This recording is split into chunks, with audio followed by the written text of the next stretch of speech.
Hello, welcome back. It's the Grape Explorer. Today is quiz day, and although I don't have sparkling wine, today's quiz is all about sparkling wine. If you're new to this channel, welcome. Like I say, I'm the Grape Explorer, WSET certified, bringing you wine education, product reviews, and lots of tasting, and also lots of quizzes. I do like to challenge my subscribers and my viewers. If that's your thing, consider subscribing. So let's jump straight into question number one with a question all about champagne. In modern production of traditional method sparkling wines, what is the name of the mechanised riddling machine? Is it A, the rotationator?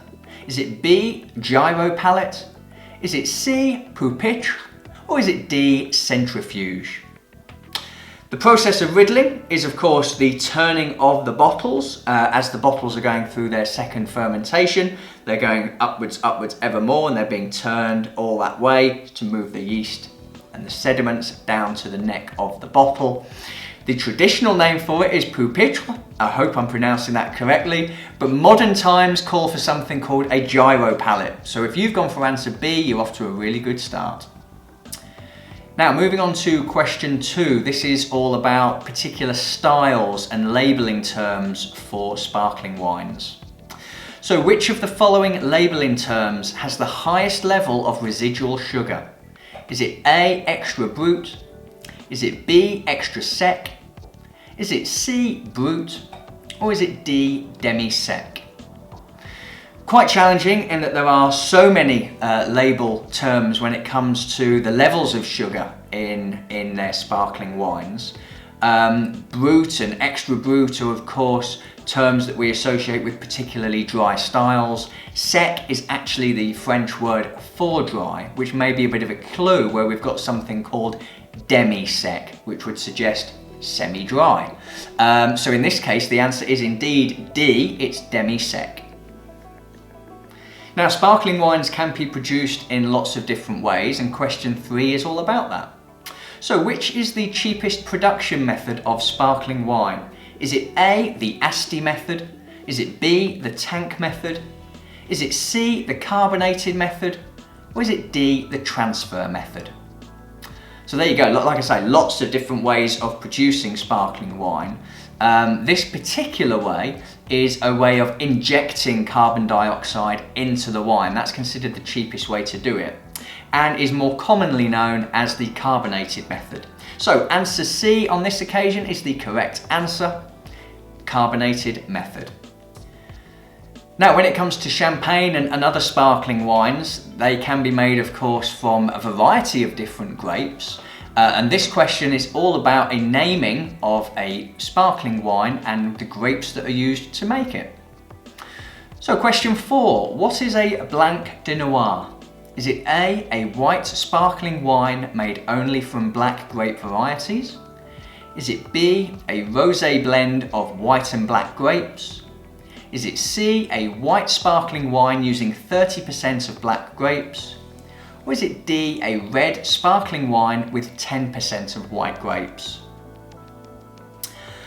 Perhaps easy, perhaps difficult, I don't know. I think I've tried to throw people off by putting percentages in. It isn't percentage related at all. Blanc de Noir, Blanc de Blanc, these are popular terms when it comes to the production of sparkling wines. In this case, it's answer A, white sparkling wine made only from black grape varieties, where those black grapes are pressed very gently to extract the juice. Now we're going to move over to the Loire Valley, which makes some fantastic sparkling wines, and a question about a particular type that's produced there. Question 5. The vast majority of sparkling Vouvray is made from which grape? Is it A, Cabernet Franc? Is it B, Chardonnay? Is it C, Chenin Blanc? Or is it D, Muscadet? Loire Valley makes some fantastic wines. Like I say, you get your Crémant Loires and other things like that from that region. The grape that's used in the production of sparkling Vouvrays is one of the most versatile grapes in that it does really well, both still, sparkling and sweet. The answer is C, Chenin Blanc, so if you've gone for that one, you're on a roll. Now moving into the Southern Hemisphere and a South African question. Traditional method wines in South Africa are labelled as what?